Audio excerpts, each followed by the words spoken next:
Hello, karibu sana. It's welcome in Swahili. If you haven't joined us before, this is your first time, you're very welcome. We're happy to have you on board with us. If you have been with us, stay tuned.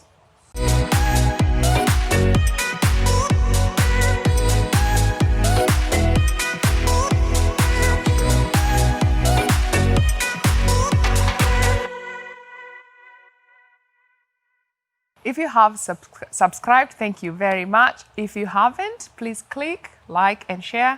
And also feel free to write comments down below. And now it's praise and worship time, and we will be led by Elevate and Hillsong Church. You're welcome to join in.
Oh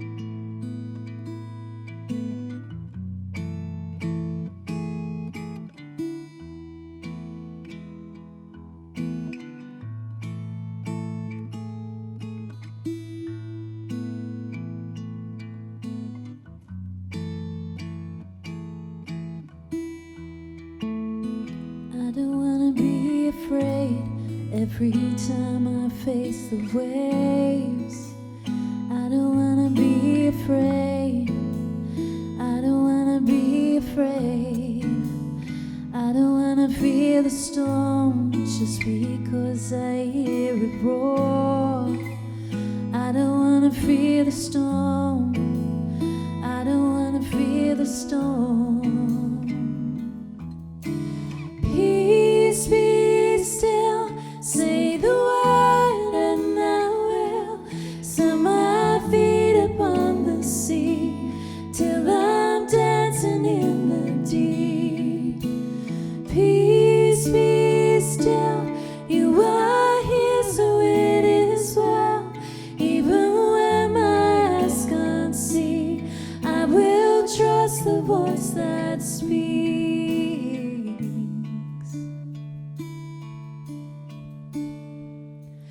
I'm not gonna be afraid, 'cause these waves are only waves.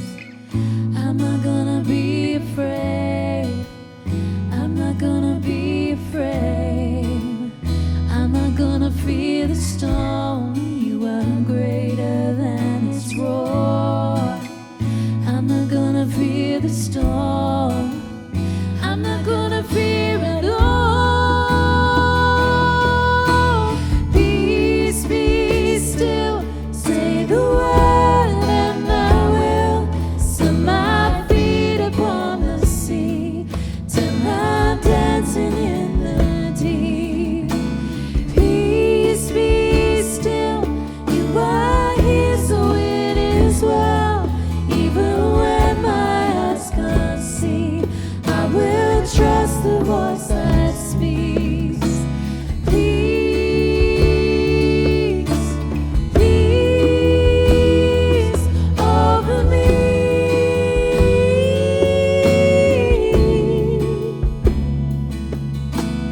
Peace, peace over me.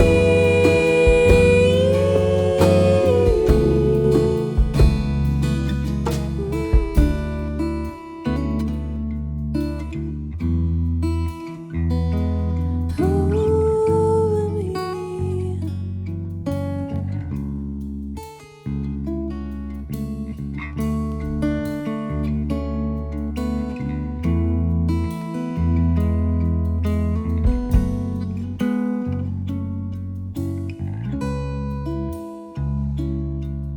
Let faith rise up, oh heart, believe.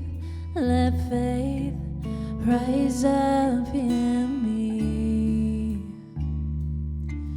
Let faith rise up, oh heart, believe. Let faith rise up in me. Let faith rise up, oh heart, believe. Let faith rise up in me.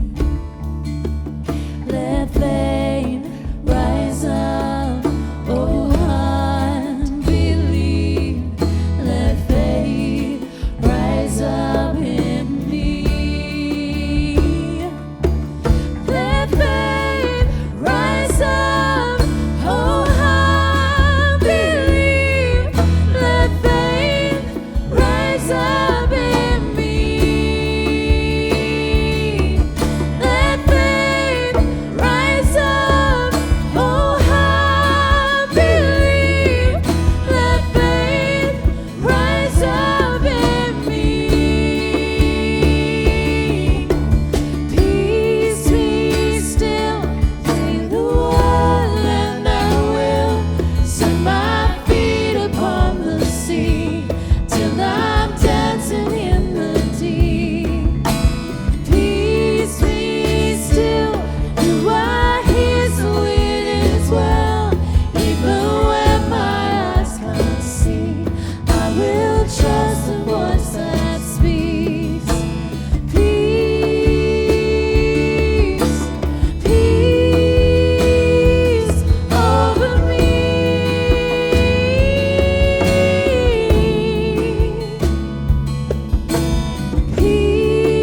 Today's topic is Naked and Unafraid.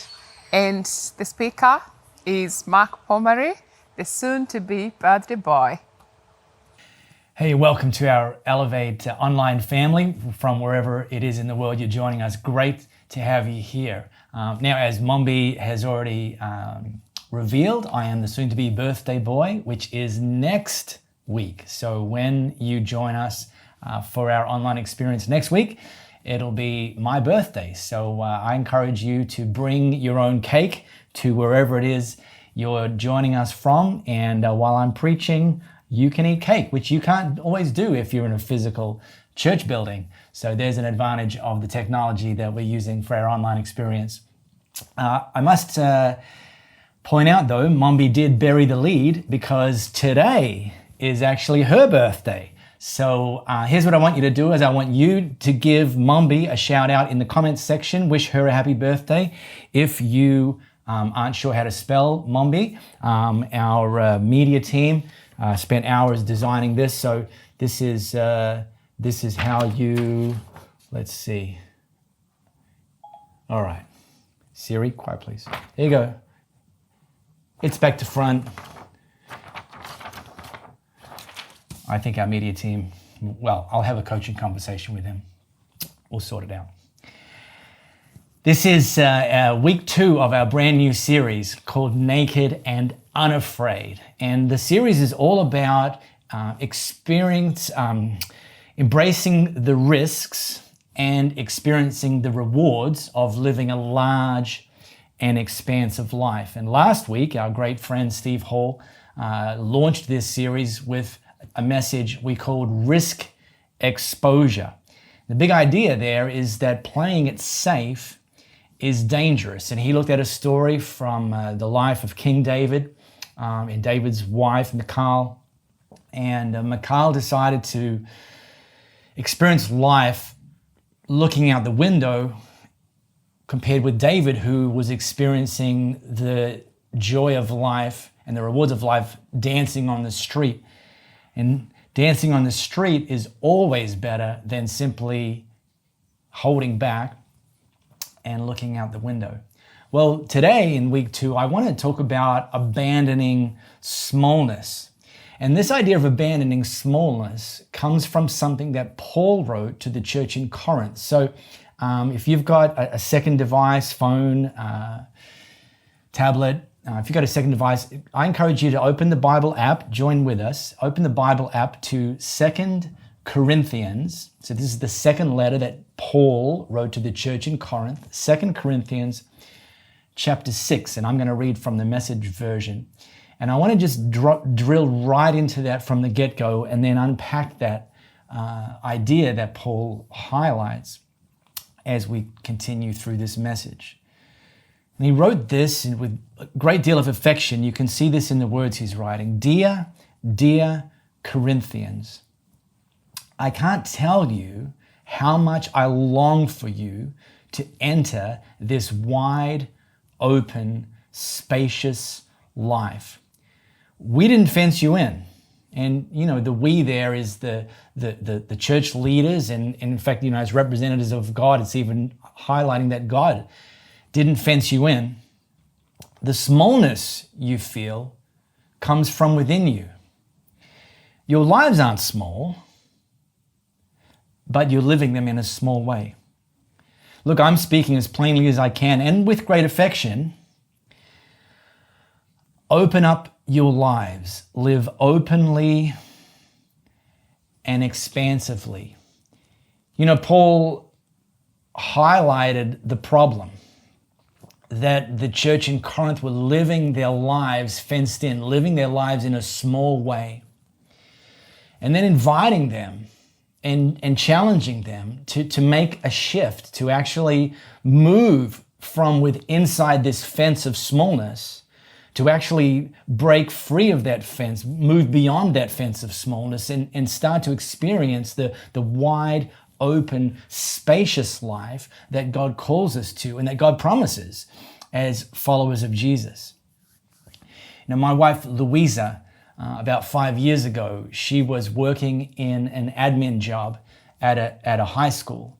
And she really felt, she appreciated that she was making a contribution in that role to the lives of teenagers at that school, but she really felt that God was calling her to make an even greater impact and to actually move towards gaining a qualification as a teacher, as a high school teacher. And so whilst working this full-time job, she took on an overload course of study at university, and she worked solidly for studying in addition to working full-time for several years to gain, ultimately she went from gaining her bachelor's degree in education, and then straight after that she leapt into gaining her master's degree in education.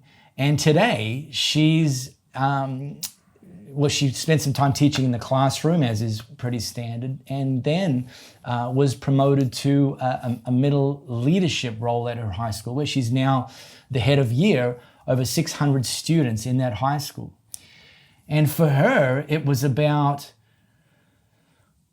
responding to this call that she felt God had put in her life, and responding to the potential that she recognized that was in her. And yet it still required her to make the move, to move beyond the fence. She could have stayed in the fence, and it was a good job. The admin job was a good job. And by the way, I'm not saying that if you're in an admin job that you're living life in a small way. No. In fact, as someone who's not an admin person, I am grateful for every single one of you who is called and gifted in the area of admin. That's not the point. The point is that some of us in any area of life, and it could be career, it could be anything, that we are called to live in God's wide open spaces. However, we can find ourselves settling to the confinement of the fence of smallness. See, there's actually two versions of you. There's mini-me, you might recognize him, but there's the mini-you, and then there's the real you. The real you is the you that God has called you and is calling you to become. And the real you emerges and grows from the inside out. But it doesn't happen automatically.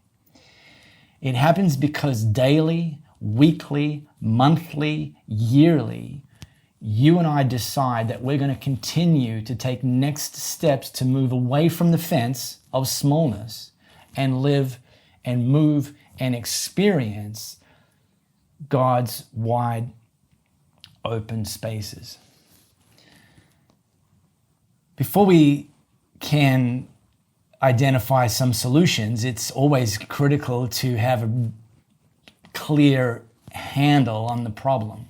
And so I want to run some diagnostics. Very, very quickly that maybe identify or highlight if you and I may be living small in one or more areas of our life. So I'm going to walk these through, and I want you to just be honest. You're there, we're not there, we're not judging you, we're not going to be, but just be honest with yourself whether the warning light on your dashboard comes on when I talk about any of these things. Now, I'm going to walk through them pretty quickly. Just so you know, the slide decks for all of our messages are actually on our website, elevatechurch.me. So whilst I'm going through these reasonably quickly today, you can revisit them at elevatechurch.me, look through the slide decks. So let me go through some potential diagnostics that might highlight that you're living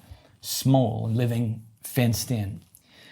Maybe you're petty, that the people you gravitate towards and the conversations you gravitate towards are all small and kind of trivial, unimportant kind of conversations. Maybe you're holding a grudge. When you hold a grudge, when you're holding on to a grudge, you're actually anchored to that point or that person or that incident, and it prevents you from moving forward. That becomes your fence that you're living within. Maybe you're too self-conscious. It's good to be self-aware, But there's a difference between self-awareness and being self-conscious. And often people that are too self-conscious are worried about what people are thinking about them, only to later discover that the people that they were worried about what they were thinking about them weren't even thinking about them. Maybe you live inward. You're withdrawn emotionally because you don't want to risk being vulnerable. You don't want people to see the real you because of what you're afraid they might discover. Maybe you shrink back, in your workplace when there's an opportunity to take a next step or to get involved in a project or take on a little bit more responsibility. Maybe you shrink back because your default is you're worried about failure or other people criticizing you. Maybe you spend too much time comparing yourself to others. And instead of being inspired by others, which is actually where there's a healthy comparison, you find yourself intimidated by others and saying you could never shape up, you could never reach that standard or that level. And that becomes the fence that you live behind. Maybe you pass up opportunities to contribute, into a conversation, in your marriage, in your family, because again, you're afraid of not measuring up. Maybe you're uncomfortable giving a compliment. See, if you're living fenced in and thinking small about who you are and what you have to offer, then it's very difficult to be generous and to be encouraging towards others, because instead of looking at the opportunity to be generous and encouraging other people, you're simply rating yourself below them and feeling like you're not worthy of complimenting them. Or if you do compliment them, you see it as a reminder of just how small you are. Well, here's the last one. And I haven't meant this to be judgy, and it might have hurt a little, but I'm just running the diagnostics because this may be something that's fencing you in. Or you might have ticked even more than one of these. And God wants you to move beyond that. So we've got to first identify the problem. So the last one is maybe you have a negative outlook, that your default is about what could go wrong or what is wrong versus what could go right or how we could make things better. Check out this creature. Do you recognize it? If you think it's a deer, you would be wrong. It is actually the African impala. Now, the African impala, here's a couple of fun facts about the African impala. Number one, the African impala has the ability to jump 3 meters high and 10 meters forward. 3 meters high and 10 meters forward. Pretty significant. And you would think with the African impala's ability to jump 3 meters high and 10 meters forward, that it would be very difficult for a zookeeper to keep the African impala in any level of captivity in a zoo setting. And yet these animals who can jump 3 meters high and 10 meters forward are often found in enclosures with only a fence that's 1 meter high. Nothing above it, and nothing higher than 1 meter in front of it. And the African impala stay within that fence, even though they have the potential to easily jump over that fence. And the reason is that the African impala doesn't like to jump when they can't see where they're going to land. Or let me phrase it differently. They don't like to move beyond the fence when there's no guarantee of the outcome. It was around 10 years ago, Louisa and I, my wife and I, were living in Melbourne, and I was interviewing for senior leader jobs at several churches around Melbourne, and we really felt that we could actually establish the next chapter of our life there. We love Melbourne. We have a lot of great friends there, and I was interviewing with some really great churches and looking at, just like really exciting opportunities. And I remember in this time when I was interviewing with these churches, I remember God speaking to me very, very clearly. I'm not one of those people that even think I hear the voice of God like too often, like distinctly. But this was one of those times where I did, and I really felt God tell us to move back to Perth. And he unpacked that a little bit more, and I'll share that with you another time. But the reality of the situation is that I was in the midst of an interview process with several great churches in Melbourne, and felt God say to me, and therefore to us, to move back to Perth, even though I didn't have a single interview. I hadn't even contacted a church. I wouldn't, let alone put in an application, let alone started the interview process. And we did. We chose to move back to Perth, even though there was no guarantee of the outcome. Well, there was a guarantee. The guarantee was God's word.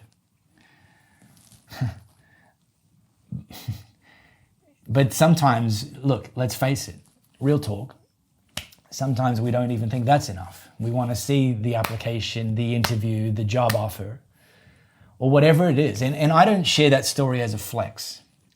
I just share it as an encouragement to you that I'm smoking what I'm selling, and that I'm playing by the exact same principles that I'm encouraging you with, and that we're encouraging you with in this series, that we can, if we choose to live naked and unafraid, embrace the risks, we'll also experience the rewards of this wide open expanse of life that God's promised. But it requires us to move beyond the fence. The mini-me likes to live inside the fence.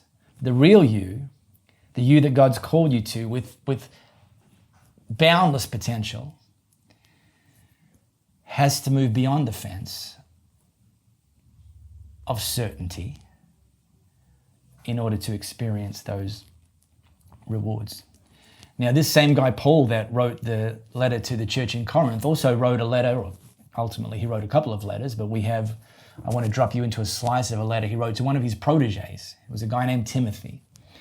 And Timothy was the senior leader of the church in Ephesus at the time, likely in his mid-30s. Some people say he was 18. That's probably not true. But in that culture, being in your mid-30s was still considered very young. And it's quite likely that there was some older people in the community and older people in the church that might have been looking down at him because he was young. And Paul wrote in the second letter that he wrote to Timothy, he wrote this, and I'm going to read it in two different versions, very much overlapping, but just so we really get this clear. Paul wrote to Timothy, "For the Spirit of God, the Spirit God gave us does not make us timid, but gives us power, love, and self-discipline." Or in another version, "For God has not given us a spirit of fear, but of power and of love and of self-discipline." Paul wrote this to Timothy because Timothy was timid. Timothy was experiencing fear. Timothy was living inside the fear fence. And yet God had called him to lead this church and lead it into wide open spaces. And the only way he was going to be able to lead the church into wide open spaces is if he himself was moving into wide open spaces and calling other people with him. And Paul outlined that Timothy had a choice. Timothy faced a crossroad. Timothy had to decide whether he was going to go as the mini-me version of Timothy and give into the fence of fear and timidity, or whether he was going to allow God to grow him from the inside out and embrace the promises of God that are beyond that fence of fear, that the promises of love and of power and of self-discipline. But Timothy still had to make the choice himself to abandon smallness. Now, this thing of fear that Paul spoke to, it's not the sort of fear that you experience when your life's suddenly in danger. It's not the sort of fear that you experience when you're on an airplane, when we were allowed to go on airplanes. It's not the sort of fear you experience when you're on an airplane and the plane starts to shake of turbulence. That would be what I call acute fear. You know, you just, your heart rate's going, your emotions are going here, and then something happens. You're confronted with something that causes your fear to spike almost vertically. You know, that's acute fear. And that one really gets your attention. And that one typically evokes the fight or flight response. You know, you will almost certainly respond to acute fear. The sort of fear that Paul was warning Timothy of is chronic fear. Fear that's just living and brewing and flowing beneath the surface, but it's flowing every day. And it threads its way through every circumstance of life. And here's why it's so dangerous, is it doesn't evoke this same vertical spike that acute fear does. It's far more subtle. And the problem with it being far more subtle is it's far easier to ignore. And in fact, it's far easier to live with. But that's the problem. And that's the threat, that if we don't choose to abandon smallness, we will live inside the fear fence. Now, Steve last week talked about the importance of vulnerability in taking a risk. Well, the same principle needs to be applied in abandoning smallness, that we need to be vulnerable. Let me just take a moment to define what I mean when I say vulnerability, because I think the most common application or the most common understanding of this concept of vulnerability is about, you know, showing your emotions, risking telling people, you know, your feelings, risking people seeing, you know, some of the ugly parts of your world. And that is true. I mean, that is one way vulnerability plays out. The way I want to define vulnerability as far as it pertains to abandoning smallness is this: that vulnerability is making a move with no guarantee of the outcome. And like Louisa, it might be a course of study that you have the choice of whether or not to commit to, that may lead you into more of who God's called you to be. It may be a business opportunity. It may be putting your hand up for a project at work, even though there's no guarantee of the outcome. It might be investing in somebody, investing in them, speaking words of life into them, encouraging them, taking an influential leadership role in their life, even though you're not perfect, and they'll see that. It could be inviting somebody into a church setting where you know they are more likely to be able to experience an encounter with God. You know, it might be inviting them to come and sit on your couch while you watch and join in our online experience. Or inviting them along to a church. You know, Christmas is coming and there'll be churches all around the world with their doors wide open. Well, mostly. You know, being vulnerable is making sure you don't treat your Christianity as classified information. So let me leave you with this question. What is God calling you to do that's going to require you to abandon smallness and move beyond that fence? See you next week for my birthday. At Elevate Church, we love to give, and the methods to give are down below here on the screen.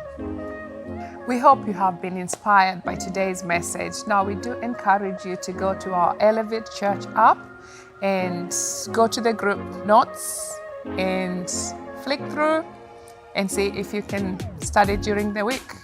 Let us know how you go. Thank you very much for joining us and worshiping today with us. We hope you have a great week and we'll see you next time.